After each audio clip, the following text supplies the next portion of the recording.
Inilah kisah seorang wali yang ahli ibadah, namun namanya tercatat sebagai penghuni neraka.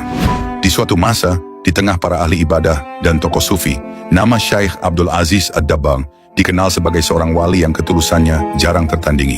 Setiap helaan napasnya dipenuhi zikir, setiap malamnya diisi sujud panjang, dan setiap langkahnya selalu berusaha mendekat kepada Allah.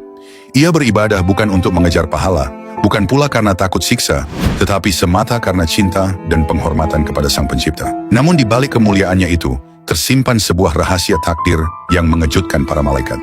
Suatu ketika, malaikat penjaga takdir membuka lembaran Lauhul Mahfuz dan melihat sesuatu yang membuatnya terdiam. Nama Syekh Abdul Aziz tertera sebagai penghuni neraka. Merasa iba, malaikat itu turun menemuinya dan berkata, "Wahai Abdul Aziz, untuk apa engkau bersungguh-sungguh dalam ibadah, sedangkan aku melihat namamu tercatat sebagai penghuni neraka?" Dengan ketenangan yang tak tergoyahkan, beliau menjawab, "Surga dan neraka bukan urusanku. Tugasku hanyalah beribadah. Jika Allah memasukkanku ke surga atau ke neraka, itu haknya. Aku hanyalah hamba yang harus taat." Jawaban itu menusuk langit. Malaikat kembali membuka Lauhul Mahfuz, dan betapa terkejutnya ia ketika melihat perubahan besar.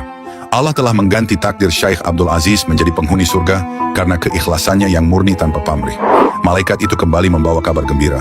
"Wahai Abdul Aziz, Allah telah merubah namamu menjadi penghuni surga." Namun beliau hanya tersenyum dan berkata, "Alhamdulillah, tetapi aku tetap beribadah demi ridhonya, bukan karena surga atau neraka." Dengan takjub malaikat berkata, "Karena keikhlasanmu lah yang membuat Allah meridai dan meninggikan derajatmu." Namun Syekh Abdul Aziz masih bertanya, "Jika ikhlasku membuat Allah ridha, lalu dosa apa yang dulu membuat Allah murka hingga namaku dicatat sebagai penghuni neraka?" Malaikat menjawab lembut. Ia mengingatkan kejadian ketika Abdul Aziz masih berusia sekitar 15 tahun.